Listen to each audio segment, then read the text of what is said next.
السلام علیکم۔ امام زین العابدین علیہ السلام کی دعاؤں کی مقبول کتاب صحیفہ سجادیہ میں والدین کے حق میں کی گئی ایک خوبصورت دعا کا میں اردو ترجمہ پیش کرتا ہوں۔ امام زین العابدین علیہ السلام دعا کرتے ہوئے فرماتے ہیں: اے اللہ، میرے والدین پر رحمت نازل فرما، جیسے انہوں نے بچپن میں میری پرورش کی۔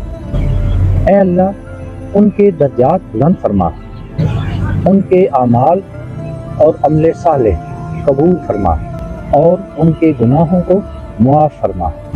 اے اللہ، میرے والدین کو عزت عطا فرما، ان کی عمر میں برکت عطا کر اور ان کی زندگی کو خوشیوں سے بھر دے۔ میرے والدین کے ساتھ نرمی فرما اور ان کے جانے کے بعد ان کے لیے مغفرت عطا فرما۔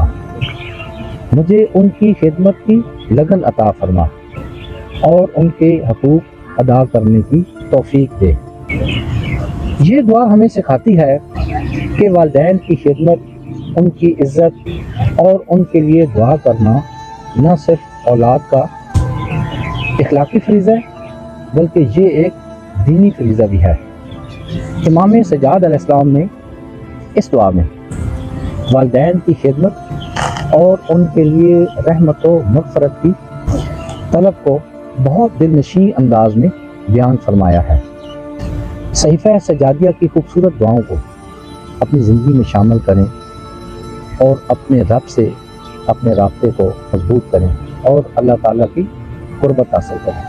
بہت شکریہ، سلامت رہیں، اللہ حافظ۔